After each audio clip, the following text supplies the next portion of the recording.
जय श्री राम दोस्तों, जैसे कि आपको पता होगा कि अभी तेजस्वी यादव ने एक प्रेस कॉन्फ्रेंस किया। प्रेस कॉन्फ्रेंस के अंदर उनके 2-3 सवाल थे। सिर्फ सवाल जहां तक आ रही थी, सबका सवाल का एक ही कनेक्शन था, बेरोजगारी। ठीक है, पहला मुद्दा बेरोजगारी। बेरोजगारी के ऊपर मैं बता देना चाहता हूं दोस्तों कि उन्होंने बोला है कि 13 करोड़ लोगों को बीपीएल कार्ड के तहत जोड़ा गया है। ठीक है, लेकिन उनको रोजगार कौन पहुँचाएगा, रोजगार कौन किस तरीके से मिलेगा। अभी मैं एक लेटेस्ट अपडेट बता दूँ कि झारखंड के अंदर आरजेडी, जेएम और कांग्रेस की सरकार है, जिसके ऊपर मैंने एक वीडियो बनाया था कि सेंट्रल गवर्नमेंट वहाँ से दुमका डिस्ट्रिक्ट के 1000 वर्कर को लद्दाख ले जाना चाहती है काम करने के लिए, जो पहले से काम कर रहे थे। लेकिन जेएम और कांग्रेस की गवर्नमेंट और आरजेडी की गवर्नमेंट ने मना कर दिया कि हम इस टाइम पे अपने लेबर वहाँ पे नहीं भेज सकते, क्योंकि वहाँ पे युद्ध जैसा माहौल बना हुआ है। क्या आपको भारतीय सेना पे भरोसा नहीं है?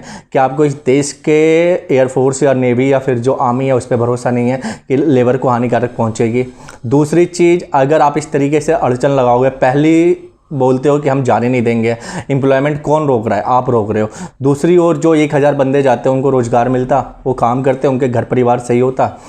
तीसरी चीज़ उन्होंने बात करी कि जो बिहार के अंदर मजदूर है उनको बहुत प्रॉब्लम के साथ लाया गया, वो इतने रास्ते के अंदर कष्ट झेले, मुसीबतें झेले हैं। तो मैं आपको बता देना चाहता हूँ, सोनू सूद जिनको काम करना था ना, उन्होंने आकर और फ्रंट लाइन बनकर सभी मज़दूरों को जितना पॉसिबल हुआ उनको, बिहार के जो भी मज़दूरों ने रिक्वेस्ट भेजा या फिर मदद मांगी, उसको पॉसिबल तरीके से उन्होंने जितना हो सका पॉसिबल किया और उसे घर तक पहुंचाया।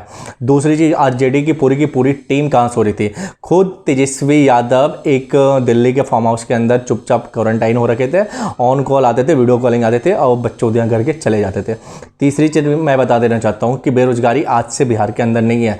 जब 2000 इलेक्शन हुआ था, जब 2000 के अंदर इलेक्शन हुआ था, तब लालू यादव सबसे बड़ा पार्टी बन के आए थे और उन्होंने झारखंड और बिहार के पार्टीशन के ऊपर सिग्नेचर क्यों करा?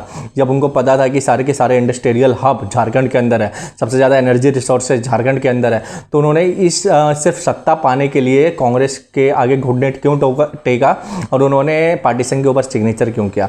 तीसरी चीज़, अगर बेरोजगारी बेरोजगारी बेरोजगारी सब यही चिल्ला रहे हैं कि बेरोजगारी है, ठीक है, कोई हमें भी पता है बेरोजगारी है, लेकिन कोई सॉल्यूशन क्यों नहीं बता पा रहे हैं? आपके पास सॉल्यूशन है, आप बताओ कि मेरी सरकार आएगी तो बेरोजगारी के ऊपर क्या करेगी? इंडस्ट्रियल लाएगी, इंडस्ट्रियल कौन सा कंपनी लाएगी? कौन सी किसी भी कंपनी से आपकी बात हुई है? कोई रिसोर्सेज है आपके पास? कोई है, या सिर्फ और सिर्फ वही बस चकमा देना या फिर लोगों को मूर्ख बनाना और अपनी वोट बैंक की राजनीति करना? तीसरी चीज़, बिहार के अंदर फिर से वही स्टार्ट हो गया। जैसे मैं ऑनलाइन देखा, पूरा का पूरा तेजस्वी भाई जिंदाबाद, तेजस्वी यादव जिंदाबाद। भाई किस भाई को सपोर्ट कर रहे हो तुम? जो बंदा 12वीं फेल है वो आपके लिए रोजगार की व्यवस्था कर सकता है। अगर इसके विरासत में इसको पार्टी नहीं मिली होती ना, कसम से बोल रहा हूँ, इससे ना एक 12,000 की नौकरी नहीं मिलती इसके एजुकेशन लेवल को देख के। इसके बड़े भाई 9वीं फेल है, वो उस बंदे को एक प्यून की नौकरी नहीं मिलेगी आज के टाइम में।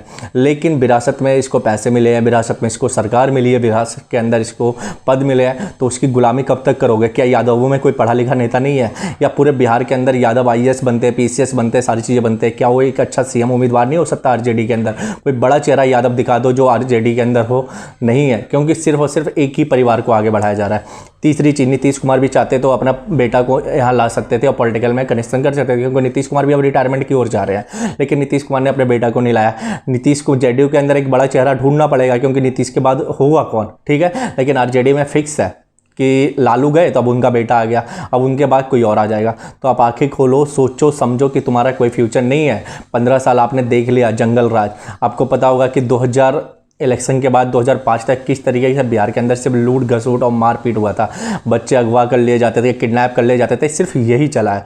तो आंखें खोलो और सोचो, इनके पास कोई प्लान नहीं है बिहार डेवलपमेंट के ऊपर, कोई भी प्रोजेक्ट नहीं है। अगर आपके अंदर प्लान है कि बताओ आप किस तरीके से काम करोगे, ये प्लान तो है ही नहीं उनके पास। तो सिर्फ बेरोजगारी बोलने से बेरोजगारी ख़त्म नहीं हो जाएगी ना।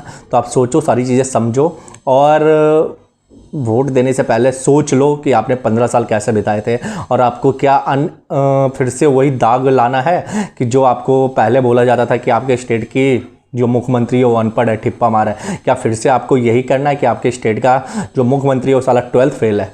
तो आप सोच लेना, सारी चीज़ें समझ लेना, उसके बाद वोट के ऊपर डिसीजन लेना कि आप किस पार्टी को सपोर्ट कर रहे हो। मैं किसी पार्टी को नहीं बोल रहा हूँ, ना बीजेपी बोल रहा हूँ, ना जेडीयू बोल रहा हूँ, ना आरजेडी बोल रहा हूँ, लेकिन वोटिंग करना उसी को जो इन सब में सबसे बेटर हो।